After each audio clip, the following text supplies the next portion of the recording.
त्या भिंतीवर नाही डिस्प्ले होणार. ठीक आहे, आमची सावली पडणार तिथे बघा. नाही सावली नाही, ठीक आहे, राहू दे आम्ही असं बसू काय.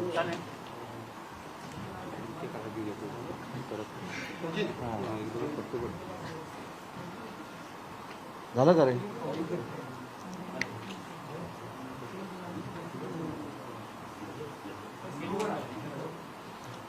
सुरू करू.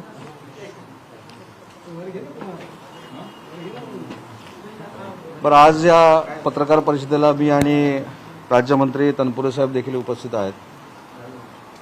UGCनं जे 2-3 दिवसापूर्वी देशातल्या सगळ्या राज्यांना पत्र पाठवलं आणि त्यांनी गाईडलाईन दिली की एक्झाम सप्टेंबरच्या लास्ट वीकमध्ये झाल्या पाहिजेत आणि त्याच्यावर खुलासे देखील आज झाले. मी आज भूषण पटवर्धन साहेबांची मुलाखत देखील बघितली. मला सुरुवातीला सांगितलं पाहिजे त्या मुलाखतीतनं अजून एक संभ्रम निर्माण झालेला आहे. तर त्या मुलाखतीमध्ये त्यांनी असं म्हटलंय की पुढचं काय होणार आहे ह्याच्यावर आपलं प्लॅनिंग न करता पुढे जर तशीच परिस्थिती निर्माण झाली तर आम्ही काय तो निर्णय करू. म्हणजे आता परत सप्टेंबर एंडपर्यंत विद्यार्थ्यांना आपण संभ्रमामध्ये ठेवायचं. आणि म्हणून मी काल आपल्याला असं म्हटलं होतं की 6 एप्रिलपासून या विद्यार्थ्यांच्या परीक्षांबाबत आपण कारवाईला सुरू केली. माझ्याबरोबर राज्यमंत्री महोदय देखील होते. 6 एप्रिलला आमची पहिली बैठक झाली. त्याच्यामध्ये कोविडच्या प्रादुर्भावामुळे नक्की काय काय होणार आहे याची माहिती घेण्यासाठी आम्ही 13 कुलगुरूंच्या बैठकीमध्ये एक समिती स्थापन केली 6 तारखेला की भविष्यातल्या परीक्षा कशा घ्यायच्या या संदर्भातलं एक शिफारस हे कुलगुरूंनी शासनाला करावी अशा पद्धतीचं 6 एप्रिलला आम्ही ठरवलं. आणि त्या उपसमितीच्या बैठका देखील 23 एप्रिलला आणि 24 एप्रिलला झाल्या. 13 कुलगुरूंच्या बैठकीमध्ये 6 जणांची समिती ठरली. त्याचे समन्वयक ठरले सुहास पेडणेकर जे मुंबईचे कुलगुरू आहेत, करमळकर म्हणून त्याच्यामध्ये होते, शिंदे म्हणून जे आता निवृत्त झाले ते देखील होते, महिलांच्या प्रतिनिधी म्हणून डॉक्टर वंजारी देखील त्याच्यामध्ये होत्या आणि आमचे 2 संचालक होते. आणि ही समिती ज्यावेळी काम करायला ज्यांनी सुरुवात केली ते सुरुवात केल्यानंतर 29 एप्रिलला पहिल्यांदा UGCच्या गाईडलाईन आल्या आणि 29 एप्रिलच्या UGCच्या गाईडलाईनमध्ये स्पष्ट असं म्हटलेलं आहे की प्रत्येक राज्यामध्ये असलेली कोविडची परिस्थिती ही तिथल्या युनिव्हर्सिटीनं बघायची आहे, तिथल्या शासनानं बघायची आहे आणि त्या पद्धतीनं सरासरीनं गुण द्यायचे, पुढच्या वर्गामध्ये न्यायचं की नाही हे युनिव्हर्सिटीनं निर्णय घेतले पाहिजे. आणि त्यांना जर काय अजून गाईडलाईन लागली तर ती शासनानं दिली पाहिजे असं 29 तारखेला त्यांचं पत्र आलं. 2 मेला पुन्हा एकदा कुलगुरूंची आमच्या सगळ्यांबरोबर बैठक झाली. 13च्या 13 कुलगुरू या बैठकीला 2 मेच्या उपस्थित होते. 4 तारखेला माननीय राज्यपाल महोदयांनी VCद्वारे 13 कुलगुरू आणि या खात्याचा मंत्री म्हणून मी आमच्या सगळ्यांशी संवाद साधला आणि त्यावेळी अशी चर्चा झाली. सगळ्या कुलगुरूंनी सांगितलं की खात्याचे जे मंत्री आहेत त्यांनी 1-2 वेळा आमच्या VC घेतलेल्या आहेत, आमच्याशी चर्चा केलेली आहे. म्हणून तिथं असं ठरलं कुलगुरू जे काही ठरवतील त्याला मान्यता द्या. आणि कुलगुरूंनी समितीचा अहवाल 6 मेला हा महाराष्ट्र शासनाकडे दिला. 6 मेला दिल्यानंतर मी स्वतः फोनवरनं राज्यपाल महोदयांशी चर्चा केली आणि 8 मे रोजी कुलगुरूंच्या शिफारसी शासनानं स्वीकारल्या. त्याच्यानंतर 17 मेला ज्याच्यावरनं फार मोठा वादंग निर्माण करण्याचा काही लोकांनी प्रयत्न केला की मी UGCला पत्र का लिहिलं. आता काही लोक सांगतात की UGCनं सांगितलेलंच फायनल करा, UGC हीच सर्वोच्च आहे, UGCच असं करणार, UGC तसं करणार हे आता सांगायला लागले. पण 17 मेला मी स्वतः मंत्री म्हणून UGCला पत्र लिहिलं की ज्या पद्धतीनं तुम्ही ह्या परीक्षांची गाईडलाईन थोड्याफार त्रुटी ठेवून केलेली आहे. तर त्याच्यामध्ये फायनल इयरच्या एक्झाम देखील रद्द करण्याची परवानगी आम्हाला द्यावी. हे 17 मेला दिलेलं पत्र आहे. मे गेला, जून गेला, जुलै गेला, ऑगस्ट पण संपला आणि आता जे पत्र आलं त्या पत्रामध्ये असं त्यांनी म्हटलं की 20 सप्टेंबरला तुम्ही एक्झाम घेतल्या पाहिजे. बरं, 17 मे नंतर काय झालं तर 25 मे आणि 29 मेला राज्यस्तरीय जी कुलगुरू महोदयांची समिती आहे त्यांच्याबरोबर आमच्या बैठका पार पडल्या. 30 मेला माननीय मुख्यमंत्री महोदयांनी सगळ्या कुलगुरूंशी चर्चा केली. 30 मेला 13 जूनला मी स्वतः अनिल सहस्रबुद्धे साहेब जे आहेत, जे AICTEचे अध्यक्ष आहेत, त्यांच्याशी मी चर्चा केली. त्याच्यानंतर हबीब खान जे आहेत त्यांच्याशी मी चर्चा केली. त्याच्यानंतर UGCचे माजी अध्यक्ष सुखदेव थोरात साहेब यांच्याशी मी चर्चा केली. राजन विरळकर सर जे मुंबई विद्यापीठाचे माजी कुलगुरू आहेत त्यांच्याशी मी चर्चा केली. आणि एवढंच नाही तर ही चर्चा करत असताना उत्तर प्रदेशचे फायनान्स मिनिस्टर जे उच्च व तंत्रशिक्षण विभागाचे मंत्री आहेत त्यांनी मला फोन करून सांगितलं की तुम्ही ज्यावेळी परीक्षांचा निर्णय घ्याल तेव्हा घ्याल, पण माझी आपल्याला विनंती आहे की महाराष्ट्रातल्या CETच्या एक्झाम जर तुम्ही पुढे ढकलणार असाल तर तशा पद्धतीनं कारवाई उत्तर प्रदेश देखील करणार आहे. अशासाठी त्यांनी मला फोन केलेला होता. म्हणजे मी हे का सांगतो, आम्ही कोणाकोणाच्या संपर्कामध्ये होतो, कुणी कुणी आम्हाला फोन केले, ही सगळीच जनतेने ठेवलेली आहे. आणि 18 जूनला आपत्ती व्यवस्थापन प्राधिकरणाची बैठक झाली ज्याचे मुख्यमंत्री अध्यक्ष असतात. तत्कालीन मुख्य सचिव जे अंमलबजावणीचे प्रमुख असतात त्या बैठकीमध्ये मी देखील होतो, तनपुरे साहेब देखील होते, विजय वडेट्टीवार साहेब होते, महाराष्ट्र राज्याचे उपमुख्यमंत्री अजितदादा पवार देखील होते. आणि या सगळ्या कमिटीनं असा निर्णय घेतला की कोविडची वाढती परिस्थिती लक्षात घेता अंतिम वर्षाच्या अव्यावसायिक अभ्यासक्रमाच्या परीक्षा आणि व्यावसायिक अभ्यासक्रमाच्या परीक्षा त्या रद्द करायच्या आणि व्यावसायिक अभ्यासक्रमाच्या परीक्षा ज्या रद्द केलेल्या आहेत त्याची शिफारस आपण अपेक्स बॉडीकडे करायची आणि त्यांना विनंती करायची की त्याला मान्यता द्या. ते देखील पत्र मी स्वतः लिहिलं, आमच्या सचिवांनी लिहिलं. एवढंच नाही तर VCद्वारे PM साहेबांची आणि CM साहेबांची जी चर्चा झाली त्याच्यामध्ये देखील CM साहेबांनी याचा उल्लेख केला होता आणि CM साहेबांनी PM साहेबांना पत्र देखील लिहिलं जे आहे ते आपल्या रेकॉर्डवर आहे. ही जी भूमिका घेतलेली होती ती फक्त आणि फक्त लाखो विद्यार्थ्यांच्या आरोग्याच्या हितासाठी, भवितव्यासाठी घेतलेली होती. आणि हे पत्र CM साहेबांनी देखील तिथं पाठवलेलं होतं. हे सगळं झाल्यानंतर 19 जूनला आम्ही शासन निर्णय काढला.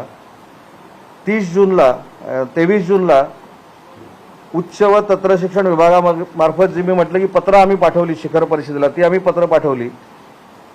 आणि त्या GR मध्ये एक शेवटची ओळ अशी होती की ATKTच्या बाबतीमध्ये कुलगुरू महोदयांशी चर्चा करून, राज्याच्या अधिकाऱ्यांशी चर्चा करून त्यांची जी शिफारस येईल त्याची अंमलबजावणी ही शासनानं करावी. त्याच्या अगोदर राज्यपाल महोदयांनी जी नाराजी व्यक्त केली होती किंवा गैरसमज जो त्यांचा झाला होता त्यांची देखील ही भूमिका होती की कुलगुरूंशी चर्चा करूनच काही निर्णय झाले पाहिजेत. पण कदाचित ह्या ज्या बैठका झालेल्या होत्या सगळ्या, म्हणजे आता किती बैठका झाल्या त्याच्या आपल्याला कल्पना येईल, तर त्या बैठकांची नोंद कदाचित त्यांच्यापर्यंत पोहोचली नसेल म्हणून त्यांची ती नाराजी असेल. 3 तारखेला एक महत्त्वाची बैठक पार पडली ज्याची व्हिज्युअल्स आमच्याकडे आहेत. जर ते आपल्याला पाहिजे असतील तर ती देखील आम्ही दाखवणार आहोत. त्याच्यामध्ये महत्त्वाचं काय आहे तर कोण कुलगुरू काय म्हणाले. ही जी आता बैठक झाली 4 तारखेला, जे आपण GR मध्ये म्हटलं होतं की सगळ्या कुलगुरूंशी चर्चा करून ATKT आणि विद्यार्थ्यांच्या पुढं गुणांची सरासरी कशा पद्धतीनं करायची या संदर्भामध्ये आपण निर्णय घ्यावा असं जे लिहिलं होतं त्याच्या पार्श्वभूमीवर ही बैठक पार पडली. आणि ही बैठक पार पडत असताना त्याचं मिनिट्स देखील माझ्याकडे आहे, ते देखील मी वाचून दाखवणार आहे. तर आता आपल्याला जर कागद आहे का तो, म्हणजे याच्यामध्ये सगळ्या 13च्या 13 कुलगुरूंनी आपले मत मांडलेलं आहे. त्याच्यानंतर जे स्कूल परीक्षांसंदर्भात निर्णय जो घेतलेला आहे आपण 31 जुलैपर्यंत फिजिकली एक्झाम घेऊ शकलो असतो.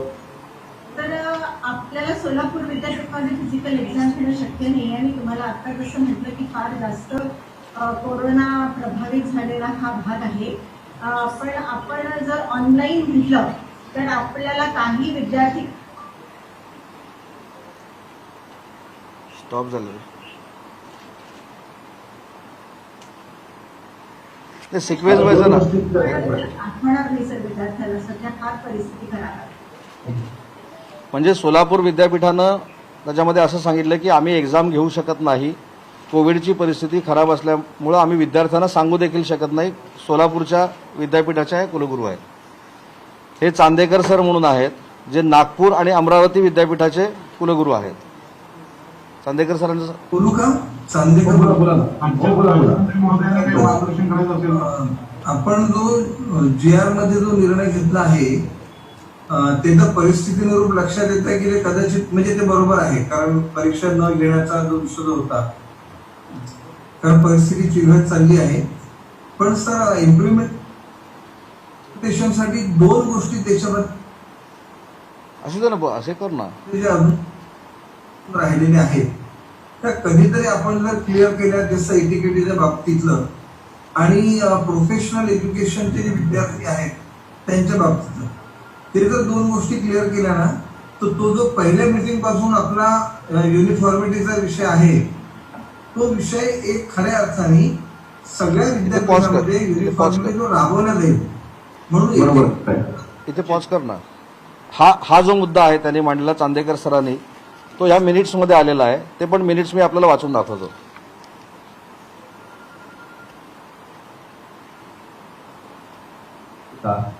आणि मगाशी करमळकर सरांनी जे सांगितलं त्या पद्धतीनं ऑनलाईनचं इन्फ्रास्ट्रक्चर नसताना 30 जुलैच्या अगोदर परीक्षा झाली असती.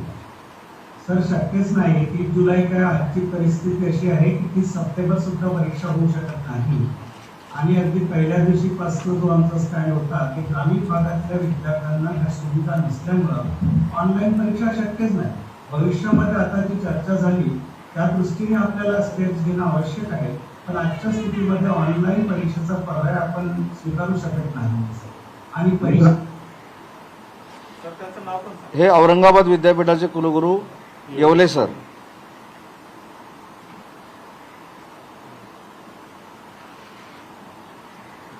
जाऊ ना गडचिरोली. प्रश्न दोनच. सर परीक्षा झाली आणि नसती, परत आला. शक्यच नाही. ऑनलाईन परीक्षाही घेतली यातली नसती, कारण 21% आर्किटेक्चरच्या मुलांनी ऑनलाईन परीक्षा दिलीच नसती, कारण त्यांना कुठलीही संधी नाही त्या प्रकारे परीक्षा देण्याची. हे डायरेक्टर मिश्रा, जे स्कूल ऑफ आर्ट्स, म्हणजे जे पूर्ण महाराष्ट्रातलं आर्किटेक्चर सांभाळतात ते.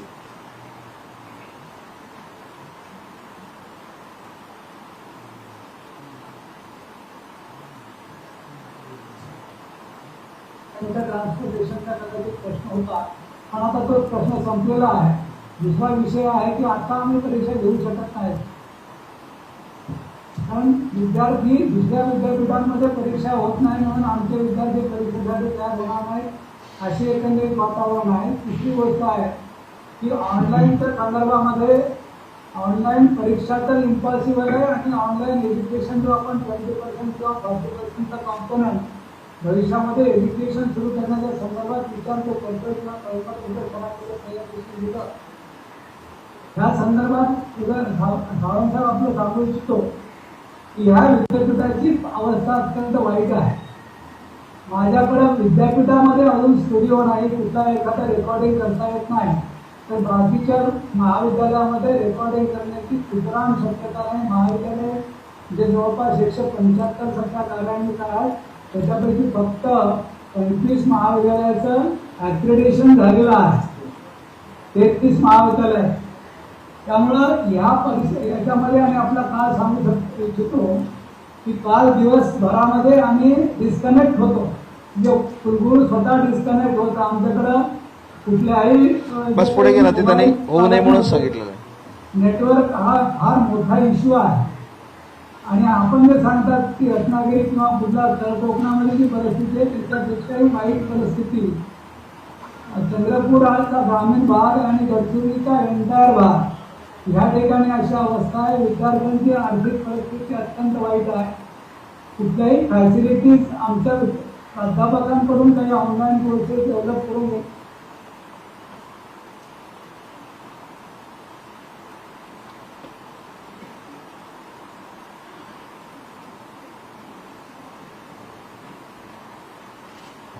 आता सुहास पेडणेकरांचे जे अध्यक्ष होते कमिटीचे त्यांचं गेलं.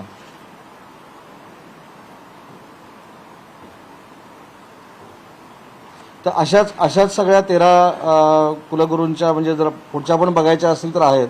पण त्याच्यामध्ये जे कमिटीचे राज्य समितीय कमिटीचे जे अध्यक्ष होते सुहास पेडणेकर सर, त्यांचं पण जे जूनचा जो GR निघालेला आहे त्या संदर्भात मला थोडंसं बोलायचं आहे. आणि त्याच संदर्भात खरं म्हणजे आमच्या इन्फॉर्मली कुलगुरूंची चर्चा होऊन काही निर्णय झाले ते तुम्हाला सांगतो सर.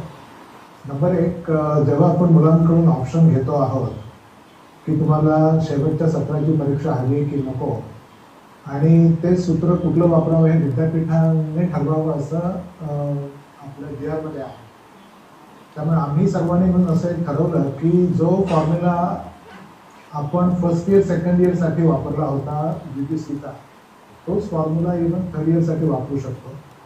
आणि दुसरं, हे सूत्र कुठलं वापरतो आहोत हे सर्वप्रथम मला वाटतं मुलांपर्यंत पोहोचणं गरजेचं आहे, कारण त्याच्यानंतरच तो ऑप्शन घेऊ शकते. नाहीतर त्याच्या अगोदर आपण जर ऑप्शन मागायला सुरुवात केली तर मुलगा कदाचित कन्फ्यूज होईल की बाबा तुम्ही कुठलं सूत्र वापरताय मला माहीत नाही, त्याच्यावर मी ठरवू कसं. तर त्यासाठी मी सर्वांना एक विनंती केली होती की आपण सगळं सूत्र पहिले ठरवून ते विद्यार्थ्यांपर्यंत पोहोचू आणि त्याच्यानंतर आपण ऑप्शन मागायला सुरुवात करू. हा एक भाग झाला. दुसरा, ज्यांना परीक्षा हव्या आहेत म्हणतील त्या मुलांना सुद्धा ऑप्शन देताना आपण एक बाब त्यांच्याही निदर्शनास आणून द्यायची गरज आहे. आणि ती अशी की जर त्यांना परीक्षा हव्या आहेत तर त्या परीक्षा कधी होतील आणि त्याचे निकाल कधी लागतील ही पूर्ण अनिश्चितता असणार आहे, हेही त्यांच्या निदर्शनास आणून देणं गरजेचं आहे. नाहीतर काय होईल की जे ज्यांना परीक्षा नको आहे म्हणून ते त्यांचा रिझल्ट आपण लावू, मग जे विद्यार्थी ते किती असेल 5, 10, 15% असले तरी, आणि शक्यता ती आहे की कदाचित ते अकॅडमिकली स्ट्रॉंग किंवा चांगली मुलं आहेत ते कदाचित परीक्षा हवी म्हणतील. आणि जर त्यांच्या परीक्षा वेळेवर नाही लागल्या, त्यांचे रिझल्ट वेळेवर नाही लागले तर त्यांना पुढच्या ॲडमिशनमध्ये अडचण येण्याची शक्यता आहे. तेव्हा ही सुद्धा बाब त्यांच्या निदर्शन. एक आपल्या लक्षात आलं असेल की प्रत्येक कुलगुरू महोदयांचं म्हणणं असं आहे, आणि त्याच्यानंतर माझं आणि विजय सौरभ साहेबांचं आणि राज्यमंत्री महोदयांचं जर आपण भाषण म्हणण्यापेक्षा आमचं जर म्हणणं ऐकलं असेल म्हणजे त्याच्यात आहे, आम्ही त्याच्यामध्ये असं म्हटलं आहे की कुलगुरू महोदयांना आम्ही विनंती केली की ही जी तुमची भूमिका आहे, जी तो आपण शासनाकडे मांडताय, मंत्री म्हणून माझ्याकडे राज्यमंत्री महोदयांकडे मांडताय, हीच भूमिका तुमची कन्फर्म आहे का? तर त्यांनी सांगितलं की दुसऱ्या दिवशी आम्ही एक बैठक घेतो, आणि ती बैठक 4 तारखेला झाली. त्या 4 तारखेच्या बैठकीमध्ये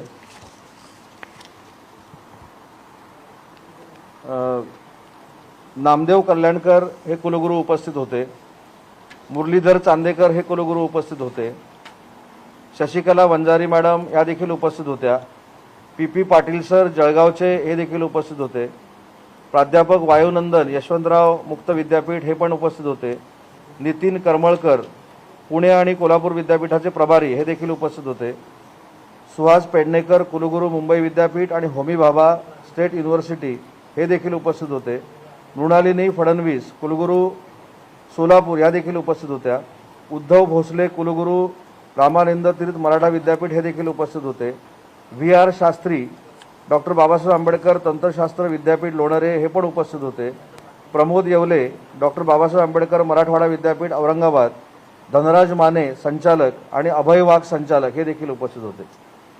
आता 4 तारखेला जे मिनिट्स आमच्याकडे आणि जी शिफारस पाठवण्यात आलेली आहे त्याच्यामध्ये थोडक्यात सांगतो की ज्या पद्धतीनं बाकीच्या विद्यार्थ्यांना आपण पदवी प्रदान करणार आहोत त्याच सरासरी बेसवर AT-KTच्या विद्यार्थ्यांना देखील पास करावं अशी शिफारस 13च्या 13 कुलगुरूंनी शासनाकडे केलेली आहे, आणि ती आज माझ्या हातामध्ये आहे.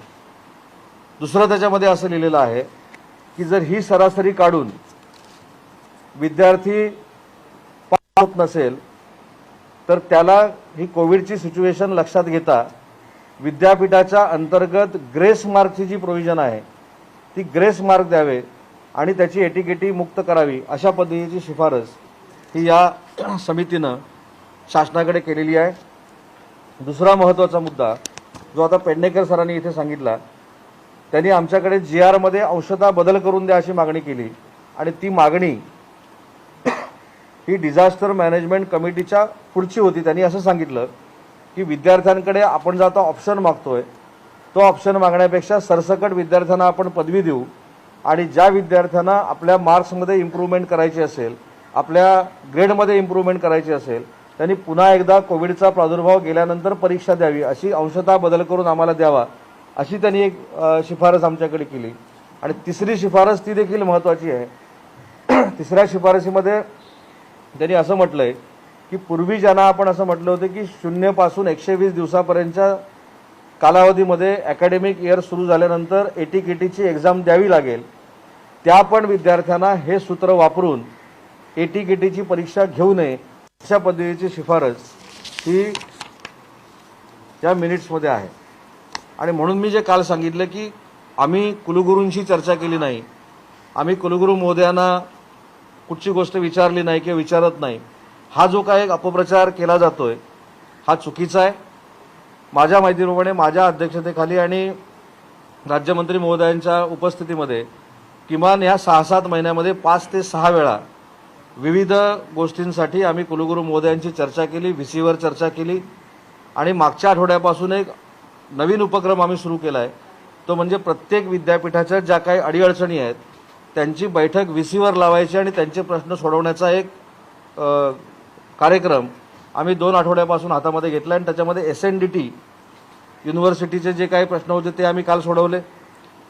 जे आता कल्याणकर सर बोलले की त्यांच्याकडे लॅब नाही किंवा स्टुडिओ नाही, त्यांचा 2,37,00,000चा प्रस्तावाला मान्यता द्यायची होती, ती आम्ही मागच्या आठवड्यामध्ये दिली. त्याच्यामुळे आम्ही विद्यापीठांशी संवाद करत नाही, आम्ही कुठेतरी त्यांच्यावर बर्डन आणतो, हे आपणच आता बघितलं असाल. आणि म्हणून मला आपल्या सगळ्यांना एक विनंती करायची आहे की शासनाची भूमिका ही प्रामाणिक भूमिका आहे. आजही मी पटवर्धन साहेबांची मुलाखत बघितली, त्याच्यामध्ये ते असं म्हणतात की विद्यार्थ्यांना जर परीक्षा नको असेल किंवा पुढं काय होणार आहे ते आताच तुम्ही ठरवू नका, पुढे तशी वेळ आली तर UGC त्या पद्धतीनं निर्णय घेईल. म्हणजे नक्की संभ्रम निर्माण कोण करतंय हेच आम्हाला कळत नाही आहे. आणि म्हणून UGCला मी प्रामाणिकपणानं एक पत्र लिहिलं आहे, HRD मिनिस्टरना पत्र लिहिलेलं आहे की महाराष्ट्रातली कोविडची परिस्थिती बघता आज सप्टेंबरपर्यंत परीक्षा घेणं हे खरोखर संभ्रम निर्माण करण्यासाठी नाही पण शक्यच नाही आहे. आणि हे शक्य नाही हे मत मी कोणामुळे बनवलं तर ज्या कुलगुरूंनी त्यांच्या भागातली आकडेवारी कोविडची सांगून परीक्षा आम्ही घेऊ शकत नाही अशी शिफारस आणि हे VCचं रेकॉर्डिंग आपण बघितलंय, त्यांना केंद्रबिंदू मानून आणि विद्यार्थ्यांना केंद्रबिंदू मानून आणि शिक्षकांना केंद्रबिंदू मानून हे आम्ही निर्णय घेतलेले आहेत. दुसरं मगाशी मला असं ऐकायला मिळालं की आता शिक्षकांची काहीच आवश्यकता नाही, असं मगाशी कुठच्या तरी एका मुलाखतीमध्ये मी UGCच्या उपाध्यक्षांकडनं ऐकलं. आता मला नक्की मग काय पुढचं UGCचं धोरण मला माहीत नाही, पण शिक्षकांनी वर्गामध्ये जाऊन शिकवण्याची पद्धत ही बंदच झाली पाहिजे. आणि त्यामध्ये ज्यावेळी आपण 50% यशस्वी होऊ त्यावेळी आधुनिक शिक्षणाकडे आपण वळतोय अशा पद्धतीचं एक चित्र निर्माण होईल असं पटवर्धन साहेबांनी सांगितलं. मला त्याचा देखील अभ्यास करायला लागणार आहे. म्हणजे आता शिक्षक किती कमी करायचे राज्यातले प्रत्येक, हा देखील आमच्या दृष्टीने एक UGCची गाईडलाईन कदाचित येऊ शकते. आणि त्याच्यामुळे ह्या सगळ्या गोष्टीमध्ये संभ्रम जो निर्माण झालेला आहे तो संभ्रम जर दूर करायचा होता तर 29 तारखेच्याच पत्रामध्ये जर आलं असतं की फायनल एक्झाम ह्या तुम्हाला नक्की घ्यायच्या आहेत आणि त्याच्यासाठी तुम्ही विद्यार्थ्यांची मानसिकता तयार करून ठेवा, तर राज्यानं असे निर्णय घेतले नसते. आणि 29 तारखेनंतर 17 मेला जे पत्र लिहिलेलं आहे त्याचं साधं उत्तर जरी मला पाठवलं असतं तरी देखील काही गैरसमज दूर झाले असते. पण 5 महिने 4 महिने कुठचाही पत्रव्यवहार नाही, कुठच्याही याला महाराष्ट्र शासनाच्या उत्तर दिलेलं नाही आणि डायरेक्ट 20 तारखेला म्हणजे काल ज्यावेळी आपण निर्णय घेतो की आता एक्झाम घेतल्या पाहिजेत, तर मी काल देखील एक 2-4 प्रश्न विचारले होते की कंटेनमेंट झोनमध्ये जे विद्यार्थी आहेत त्यांची एक्झाम आम्ही कशी घेणार आहोत, कंटेनमेंट झोनमधला विद्यार्थी परीक्षेला आल्यानंतर त्याला क्वारंटाईन करायचा की नाही, क्वारंटाईन सेंटरसाठी दिलेली जी वसतिगृह आणि कॉलेजेस आहेत ती सरकार कशा पद्धतीनं विभागाच्या ताब्यामध्ये देणार आहे, जे विद्यार्थी आपापल्या शहरातनं गावी गेलेले आहेत त्यांना कसं आपण परत त्या शहरामध्ये आणणार आहोत. आणि सगळ्यात महत्त्वाची गोष्ट पेपर सेट कोण करणार, पेपर कोण हाताळणार, उत्तरपत्रिका कोण हाताळणार, त्याचं मोबिलायझेशन कसं असणार, या सगळ्याची गाईडलाईन देखील UGCनं दिली पाहिजे. कारण जर अशा पद्धतीची परिस्थिती भयावह असताना आपण असं निर्णय घ्या म्हणून जे सांगतोय तर त्याच्यावर सोल्युशन देखील दिलं पाहिजे. आणि ऑनलाईनचं जे सांगतायत त्याचं उत्तर कुलगुरू महोदयांनी दिलेलं आहे आणि म्हणून हे सगळे खुलासे आज या पत्रकार परिषदेमध्ये मला करायचे होते. कायमस्वरूपी ट्विटवरनं आम्ही बघतो की आम्ही कोणाशी संपर्कात नाही, आम्ही मनमानी करतो, आम्ही कोणाचं तरी ऐकून हे सगळं करतोय. नक्की आम्ही कोणाचं तरी ऐकून करतोय, पण कोणाचं ऐकतो हे आज आम्ही तुम्हाला दाखवलेलं आहे. प्रत्येक कुलगुरू महाराष्ट्राच्या विद्यार्थ्यांचं हित डोळ्यासमोर ठेवून काय बोललेत हे सगळं आम्ही तुम्हाला ऐकवलेलं आहे.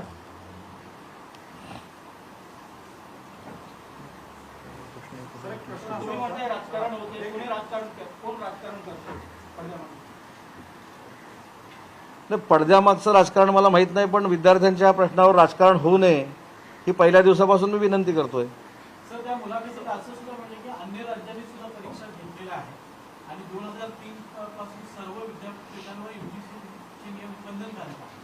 तर या संदर्भात तुम्ही काय?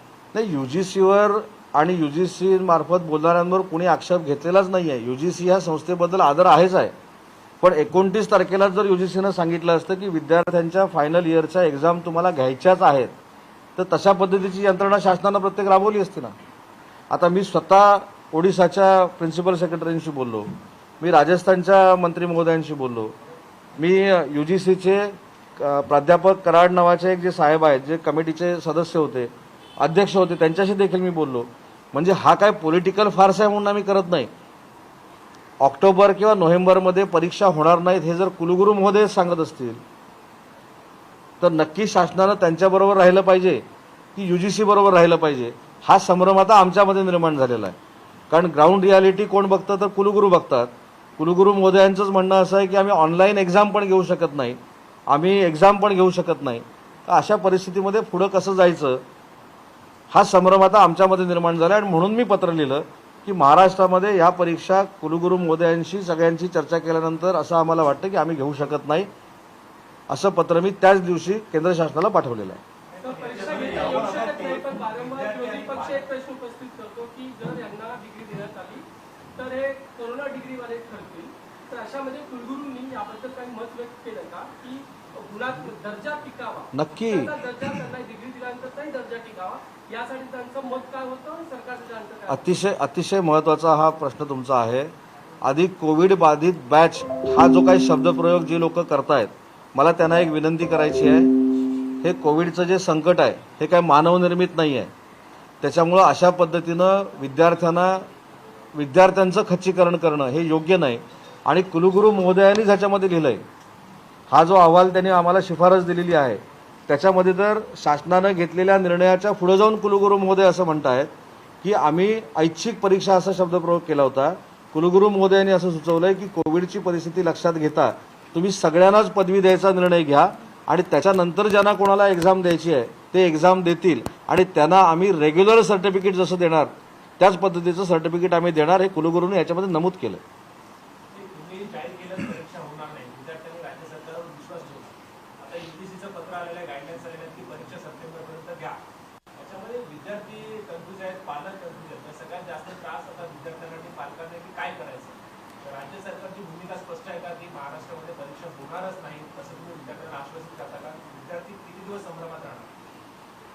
याचे पहिले 2 भाग केले पाहिजेत.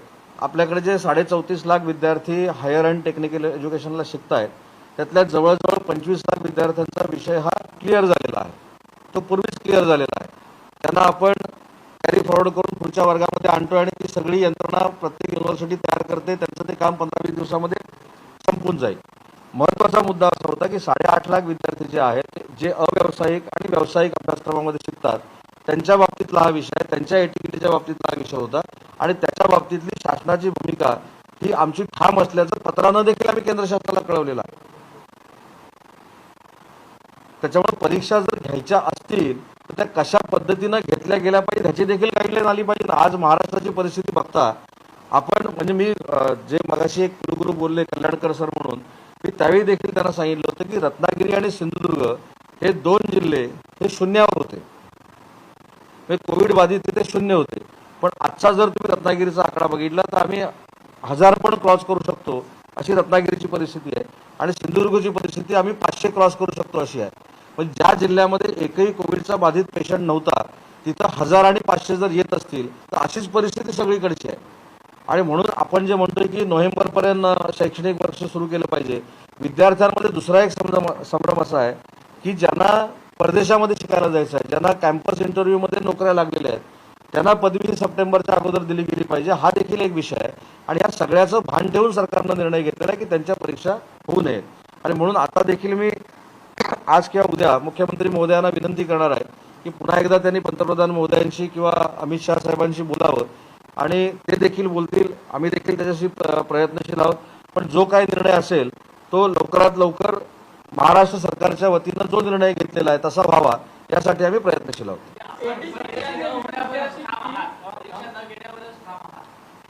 परीक्षा होणारच नाहीत, घेऊ शकत नाही असं ठाम पत्र आम्ही UGCला लिहिलेलं आहे आणि त्याच्या उपर UGCला अजून काय म्हणायचं ते लवकर त्यांनी कळवलं पाहिजे. कारण आताची जी मुलाखत झाली त्याच्यामध्ये सुद्धा परत संभ्रम असा वाटतो की सप्टेंबरपर्यंत हे सगळं काही व्यवस्थित झालं नाही तर मग आपण वेगळा काहीतरी परत निर्णय करू असं पटवर्धन साहेब म्हणालेले आहेत.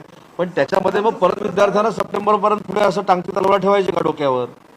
पुण्याचं सूत्र साधारण किती दिवसात काय होईल आणि दुसरं त्या विद्यापीठाच्या अकॅडमिक काउन्सिलमध्ये या संदर्भात बैठक घेऊन निर्णय जाहीर केला जाईल. पहिल्या 26-26.5 लाखाच्या विद्यार्थ्यांचा जो प्रश्न होता त्यांनी तो क्लिअर केलेला आहे. ते 15-20 दिवसात त्यांचे रिझल्ट मिळतील. या विषयाच्या बाबतीमध्ये देखील कुलगुरू महोदयांचं काय मत होतं मी तुमच्या समोर इथे मांडलेलं आहे. त्याच्यामध्ये त्यांनी सूत्र पण दिले माझ्याकडे, म्हणजे ते पण आहे की कशा पद्धतीनं आपण त्या एक्झामला, पण ते मी इथं सांगणं, पण सूत्र पण त्यांनी दिलेलं आहे कशा पद्धतीनं विद्यार्थ्यांना पुढे न्यायचं आहे, कशा पद्धतीनं पदवी द्यायची आहे. मग अशी जो आपण प्रश्न विचारला की पदवी देत असताना कोविडचा कुठचाही इफेक्ट त्या पदवीवर किंवा सर्टिफिकेटवर असता कामा नये, हे सगळा फॉर्म्युला त्यांनी तयार करून शासनाकडे दिलेला आहे. पण जर 4 तारखेच्या नंतर 3-4 दिवसांना UGCचं पत्र आलं असतं, हा ताबडतोब फॉर्म्युला विद्यार्थ्यांपर्यंत पोहोचला असता. पण ही देखील यंत्रणा मला कळत नाही की 4 तारखेला कुलगुरू महोदयांनी परीक्षा घ्यायचं नाही असं एक मतानं सांगितलं आणि 5 तारखेला पत्र येतं.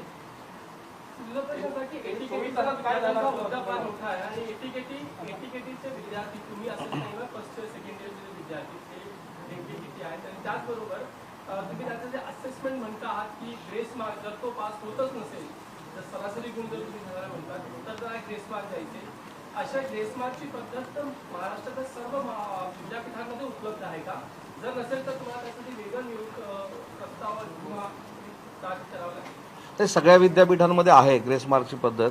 पण ह्याच्यामध्ये 1% विद्यार्थ्यांचा असा पण राहतो एटीकेटीमध्ये की एखादा विद्यार्थी जर बसलाच नसेल, एखाद्या विद्यार्थ्याला जर आता 50-50% सरासरी म्हणजे काय आहे तर एखाद्याला 37 मार्क पडलेले आहेत आणि असिस्टंटमधले म्हणजे माझ्यासारखा विद्यार्थी असं समजा तर त्याला इकडे 10 मार्क पडलेले आणि सगळेच्या सगळे 20 मार्क जरी टाकले तरी त्याची बेरीज ही 40 होऊ शकत नाही.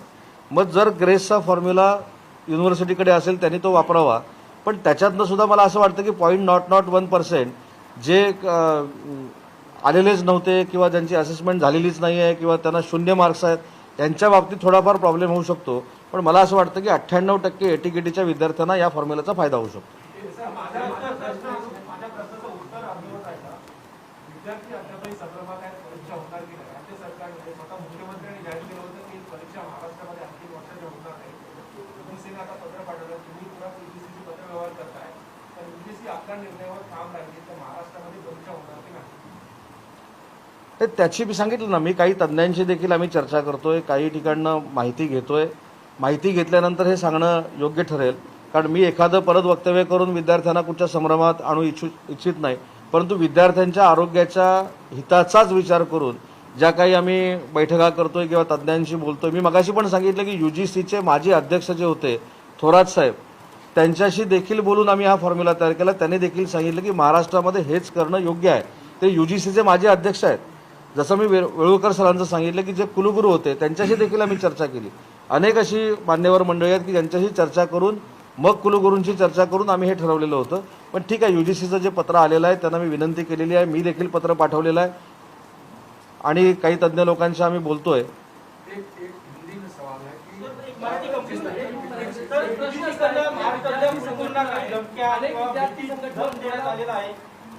कोणाकडनं? महाराष्ट्रातल्या काही कुलगुरूंना धमकी देण्यात आलेली आहे मला वाटलं आमच्या दोघांकडनं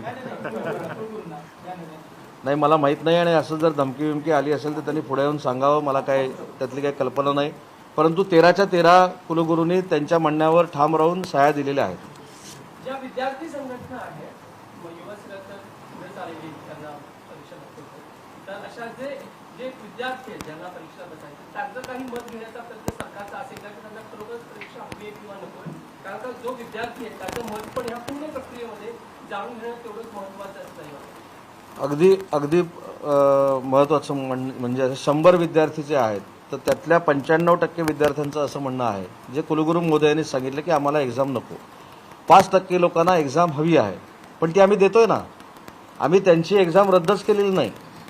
उलट डिसेंबरमध्ये किंवा जानेवारीमध्ये एक्झाम झाली आणि ह्या 8.5च्या 8.5 लाख विद्यार्थ्यांनी ठरवलं की आम्हाला त्या परीक्षेला बसायचं आहे, तरी आपण बसवणार आहोत. एक म्हणजे विद्यार्थ्यांना नापास जे होते त्यांना पास करून पदवी द्यायचा हा का दृष्टिकोन डोळ्यासमोर ठेवूनच आम्ही वाटचाल करतोय अशातला भाग नाही. सगळ्या कुलगुरू महोदयांनी हाच आम्हाला फॉर्म्युला सांगितला की सध्या त्यांना पदवी जर पाहिजे असेल तर आपण पदवी दिली पाहिजे, कारण त्यांना कुठं पुढं जायचं असेल, उद्योगधंदे करायचे असतील, परदेशामध्ये जायचं असेल तर ह्या सगळ्या गोष्टी आपल्याला कराव्या लागतील. पण नंतर जर विद्यार्थ्यांना असं वाटलं की माझ्या मार्क्समध्ये इम्प्रूव्हमेंट होऊ शकते आणि ती मला करायची आहे, आणि ते 8.5च्या 8.5 लाख विद्यार्थ्यांना जरी वाटलं तरी त्यांची आम्ही एक्झाम घेणार आहोत. त्यातल्या 8 विद्यार्थ्यांना वाटलं तरी आम्ही एक्झाम घेणार आहोत. त्याच्यामुळे असं काही नाही की परीक्षा रद्द केल्या म्हणजे परीक्षाच घ्यायची नाही. उलट आम्ही त्यांना असा पर्याय खुला ठेवलेला आहे की तुम्हाला जर तुमच्या मार्क्समध्ये इम्प्रूव्हमेंट करायची असेल, तुम्ही ज्यावेळी कोविड कमी होईल आणि ती पण आम्ही जबाबदारी कोणावर दिली, त्या परीक्षा घेत असताना तुम्ही तिथल्या जिल्हाधिकाऱ्यांना विचारा. ते जिल्हाधिकारी सांगू शकतील की तिथली कोविडची परिस्थिती काय आहे, आणि ते डिझास्टर मॅनेजमेंटचे त्या प्राधिकरणाचे अध्यक्ष आहेत त्या जिल्ह्यापुरते, त्यांना विचारून तुम्ही करा. त्याच्यामुळे मला असं वाटतं की विद्यार्थ्यांची परीक्षा घ्यायचीच नाही हा उद्देश शासनाचा नाही आहे. त्यांची परीक्षा आम्हाला देखील घ्यायची आहे, आणि ज्यांना कोणाला मग त्याचाच पर्याय पण आहे. 8 विद्यार्थ्यांनी द्यावी किंवा 8.5 लाख विद्यार्थ्यांनी द्यावी, तो प्रत्येक विद्यार्थ्याचा आता प्रश्न आहे. तर चालू शैक्षणिक वर्षामध्ये ज्या विद्यार्थ्यांची आता परीक्षा होणार नाही रद्द करणं झाल्या, तर या विद्यार्थ्यांना भविष्यामध्ये कोरोना बॅचचे विद्यार्थी हा शिक्का पडू नये यासाठी राज्य सरकार काय करणार? कारण बाहेरच्या स्पर्धात्मक जगामध्ये जेव्हा हे जातील त्यावेळेस त्यांना या परीक्षेचा सामना देखील करता येऊ शकतो. बोला ना.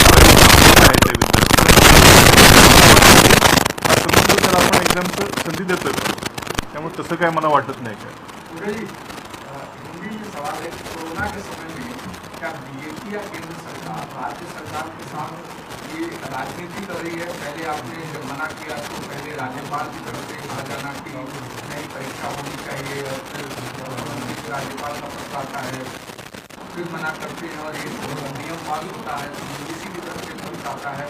यानी जानबूझ के कोरोना के समय में क्या सरकार को कंफ्यूज करना या सरकार पर शिक्षा लागू किस तरीके से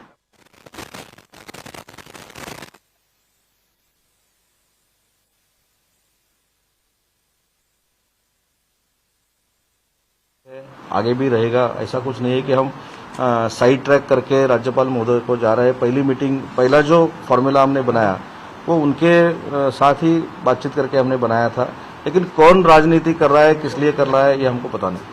इससे क्या विद्यार्थी सफल हो रहे हैं? ना तो आप लोगों के जिस तरीके से बीजेपी कर रही है, केंद्र सरकार या राज्य सरकार जो कंफ्यूजन की स्थिति है उससे विद्यार्थी सफर कर रहा है, उसे परीक्षा देना है या नहीं देना है? विद्यार्थी सफर न हो इसलिए हम ये प्रयास कर रहे हैं, क्योंकि 6 अप्रैल को पहले हमने मीटिंग ली थी कि विद्यार्थियों के लिए क्या क्या करना चाहिए, कैसा करना चाहिए, कैसा आगे जाना चाहिए. लेकिन मैंने जो बोला कि 29 तारीख को जो लेटर आया था यूजीसी का, जो गाइडलाइन आई थी, उसमें अगर ये रहता कि आपका एग्जाम कंपलसरी है फाइनल ईयर का, तो ऐसा कुछ नहीं, हम बता देते स्टूडेंट को आपका एग्जाम करना है, कब करना है, क्या करना है, लेकिन आपको एग्जाम देना ही पड़ेगा. लेकिन अभी अचानक से ये जो लेटर आया है उससे ज़्यादा सफ़र हो गए स्टूडेंट.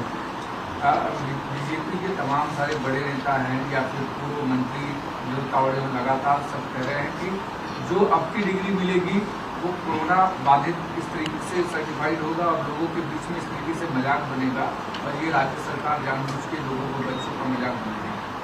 नहीं, ऐसा तो नहीं होगा।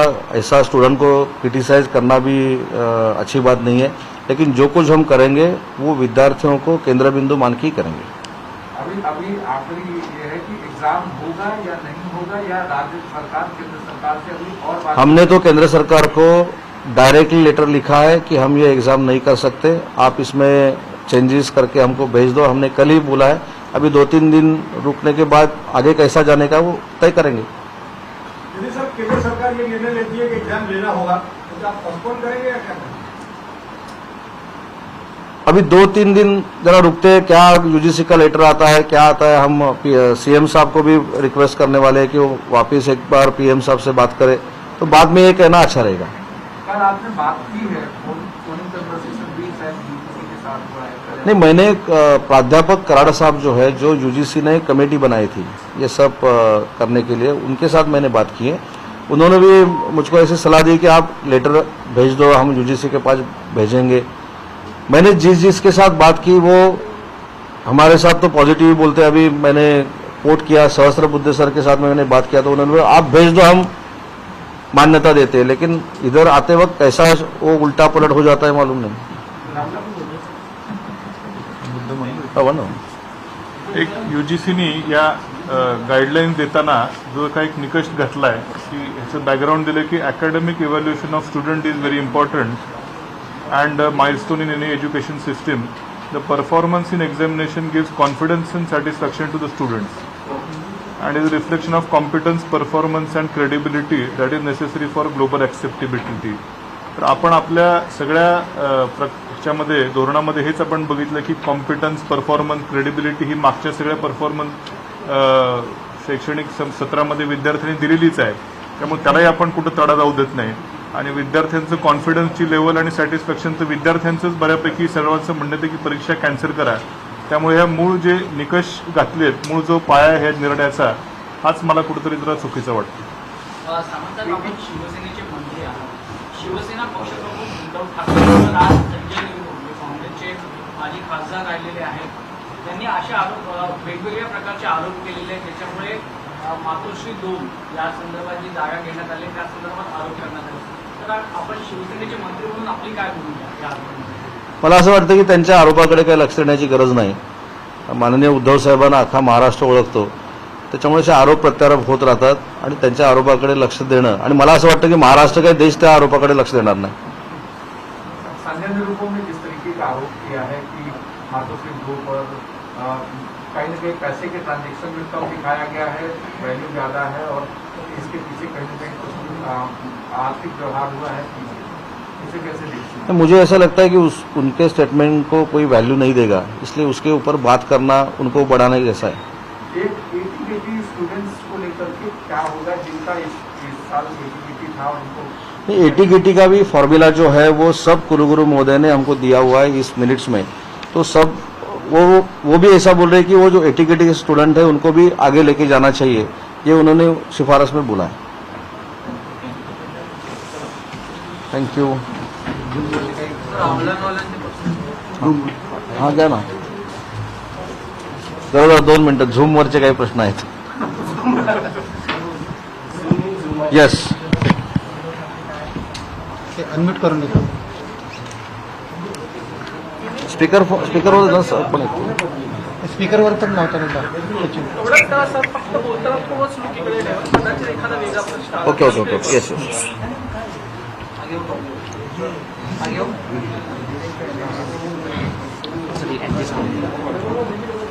ठीक आहे, बरोबर आहे।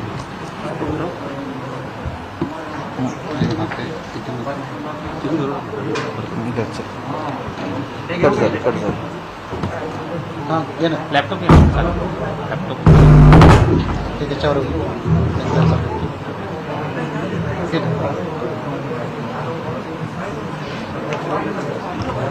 झूमवर काही प्रश्न आहे? हां बोला ना, बोला बोला। बोला ना, बोला बोला।